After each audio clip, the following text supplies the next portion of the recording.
Hey there, I'm Sarah Thompson, 28 years old, living my best life in the Windy City and killing it as a marketing executive. Life was smooth until my brother Mark dropped a bomb at our family BBQ. We're having a baby, he announced, beaming with pride, his arm around his wife Melissa. Everyone was ecstatic, hugging, crying, the whole deal. Me, I was genuinely happy for them. I mean, I'm going to be an aunt. But little did I know, that was the start of my personal nightmare. It began innocently enough. Melissa started talking nonstop about organic foods and non-GMO everything. I chalked it up to new mom jitters, but then she eyed my burger like it was poison. Sarah, don't you think you should set a better example? Maybe try a salad? She smiled sweetly, but Mark's look said it all. Next thing I know, Melissa's nitpicking every part of my life. My diet, my weekend plans, even my work hours. Family should come first, Sarah. How can you support us if you're always at the office or out with friends? She'd say. I was stunned. Since when did my life become a group project? But the real kicker. My parents were nodding along like Melissa was some kind of oracle. Honey, Melissa's just trying to look out for the baby, my mom chimed in. Dad added, it's about family unity, Sarah. You understand, right? Standing there, I felt like I was in some twisted episode of The Twilight Zone. But for the sake of peace, I smiled and nodded. Sure, I'll try to make some changes. Thank God for my best friend Alex. Over coffee, I vented everything. Sarah, this is insane. You can't let them run your life like this, she exclaimed, giving me her classic "you're being an idiot" look. I sighed, stirring my latte. I know, but it's family. I'm just trying to be supportive. There's supportive, and then there's being a doormat, girl. You're towing the line. Alex shot back. She was right, of course. But what could I do? I couldn't just walk away from my family. Meanwhile, at work, there was Jake, a total dreamboat, smart and funny, and we clicked instantly. We started grabbing lunch together, and every time his eyes crinkled when he laughed, my heart did a little flip. Sarah, there's this great new restaurant opening Friday, he said one day, flashing that charming smile. Want to check it out? My heart soared, but then I heard Melissa's voice echoing in my head. Family gang night on Friday, Sarah. Don't forget. I hesitated, hating myself. I've got this family thing. Rain check. Jake looked disappointed but smiled anyway. Sure, no problem. Family first, right? As I watched him walk away, I couldn't shake the feeling that something important was slipping through my fingers. A month had passed since Melissa's pregnancy announcement, and I swear she'd become possessed. She'd gone from casually pestering me to full-on micromanaging my life. Sarah, you need to cut back on your work hours, she insisted one morning. It's not good for the baby to be around all that stress. I nearly choked on my coffee. Excuse me? How is my job affecting your baby? Melissa just gave me a condescending look. We're family now. Your negative energy affects us all. I bit my tongue, but inside I was seething. Things only got worse when I overheard her on the phone with Aunt Carol. I'm just so worried about Sarah, she said, her voice dripping with concern. You know how she is, always out partying and drinking. It's not a good influence on the baby. I was floored. I hadn't set foot in a club for months, thanks to her constant guilt tripping. The baby shower was the final straw. I spent weeks planning it, trying to be the perfect sister-in-law. But apparently, nothing was good enough for Queen Melissa. Oh, Sarah, you got soy-based dip. You know I'm avoiding soy, she complained. And these decorations, well, I suppose you did your best. I was about to snap, but Mom jumped in. Sarah, honey, maybe you should have checked with Melissa first. It's her special day after all. That's when I lost it. Her special day? I've bent over backwards trying to make her happy, and nothing is ever good enough. I shouted. The room went silent. Melissa's lip quivered, and suddenly, everyone was comforting her. How could you upset her like that? Mark hissed. Can't you see how fragile she is? I stormed out, feeling like I was losing my mind. Was I really the bad guy here? The next day, Jake found me hiding in the break room at work, eyes red from crying. Sarah, what's going on? He asked softly, his hand resting gently on mine. And just like that, everything poured out. To my surprise, Jake listened without judgment, his touch comforting. Sarah, this isn't right, and you know that. I nodded, feeling a weight lift off my shoulders. From then on, Jake became my secret escape. We'd have lunch, talk for hours, and for a while, I could forget about the chaos at home. Meanwhile, Alex was on a mission. "Sarah, something doesn't add up with Melissa," she said one day. "I've been digging, and her story's full of holes." At first, I was skeptical, but then I started noticing things. Melissa's pregnancy symptoms seemed to come and go, conveniently. One day she'd be too nauseous to move, the next, she'd be scarfing down, says she. "Isn't raw fish bad for the baby?" I asked, trying to sound innocent. Melissa shot me a glare. "Mind your own business, Sarah. Every pregnancy is different." That's when the real bombshell dropped. I bumped into Lisa, one of Melissa's former coworkers, at the grocery store. "Oh, Sarah, how are you handling Melissa's situation?" Lisa asked, her tone serious. I frowned. "You mean the pregnancy?" Lisa's eyes widened. "Oh, honey, is that what she's telling you?"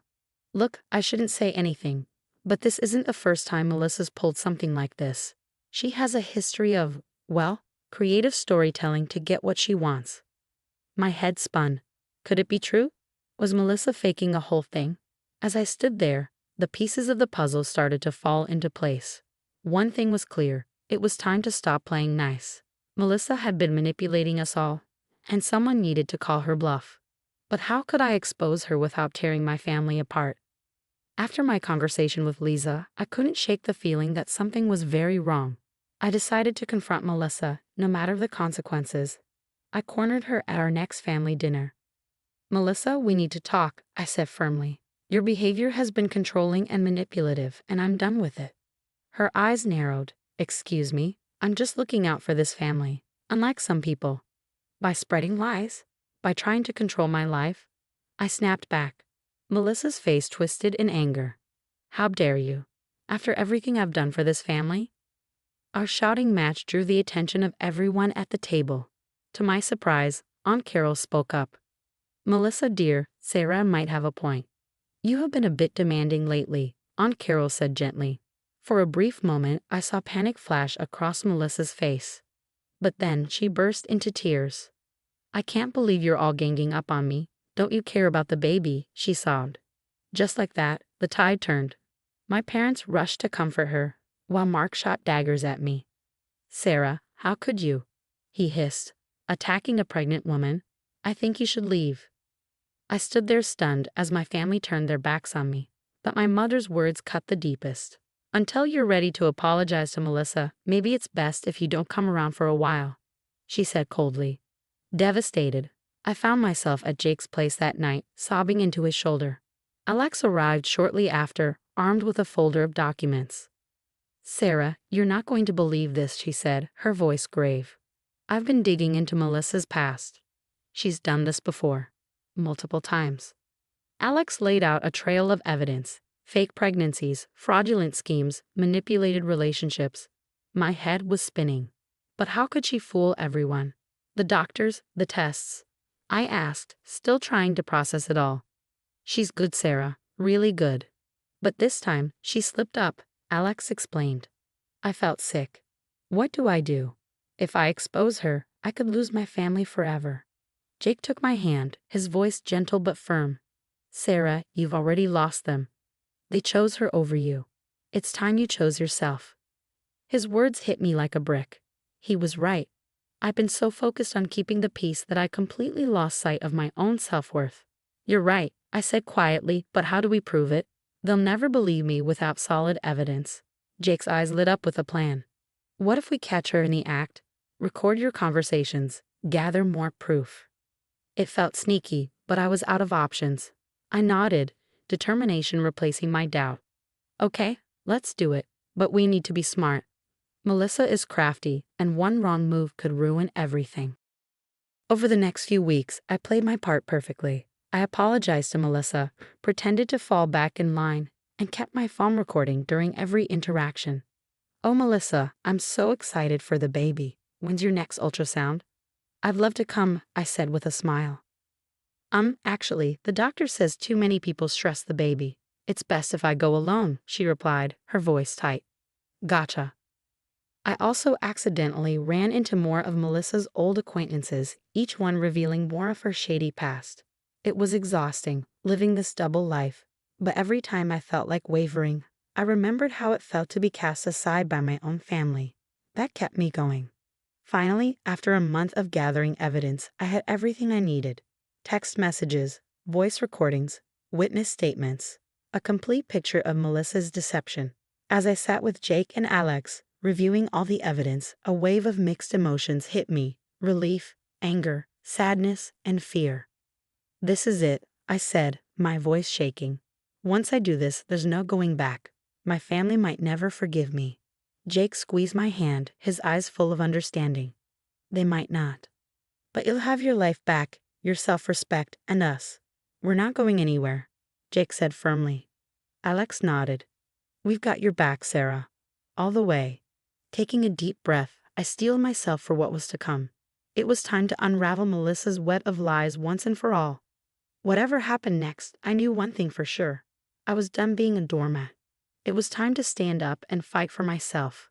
I gathered everyone at my parents' house, my heart pounding. This was it, the moment of truth. "I know you all think I'm jealous or selfish," I began, my voice steady. "But there's something you need to see." I laid everything out: the recordings, the documents, the testimonies. Melissa's face went pale as I played a recording of her admitting the pregnancy was fake. That's not me," she stammered. "She's manipulating the audio." Mark jumped to her defense. "Sarah, this is low, even for you." But as the evidence mounted, doubt crept into his eyes. Then I pulled out the clincher: medical records proving Melissa had her tubes tied years ago. "It's all lies," Melissa shrieked, but her act was crumbling fast. Mom's voice trembled. "Melissa, is this true? Have you been lying to us all this time?" Melissa's eyes darted around the room, panic setting in. Realizing she was cornered, she made a break for the door. But Jake was faster, blocking her exit. "Not so fast," he said, his tone firm. "There's more." I revealed the final bombshell: Melissa was already married and wanted for fraud in Texas. The room erupted into chaos. "You're under arrest," a voice boomed as two officers stepped into the room. Alex had tipped them off. As they cuffed Melissa, the gravity of the situation hit everyone. Mom broke down crying. Dad looked utterly shocked. And Mark, he just stared at Melissa, betrayal written all over his face. In the aftermath, rebuilding wasn't easy. Trust had been shattered, and wounds ran deep.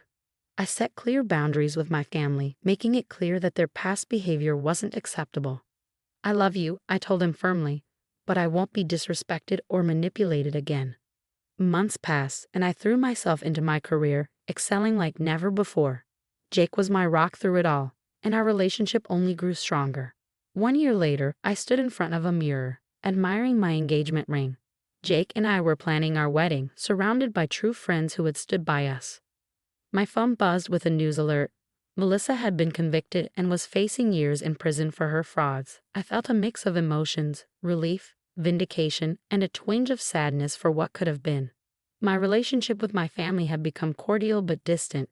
They were still grappling with their mistakes, and I was giving them space to do so. As I sipped my morning coffee, looking out at the Chicago skyline, I reflected on how far I had come.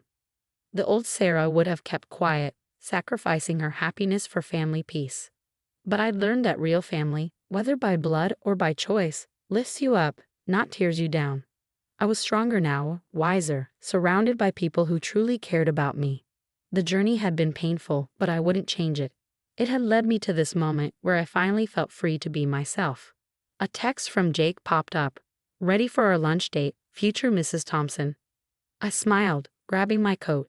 The future was bright, and this time, I was in control of my own story. No more letting others dictate my life or my worth. If you were in my shoes, would you have exposed Melissa's lies earlier, even if it meant potentially destroying your family relationships? Or would you have stayed quiet to keep the peace?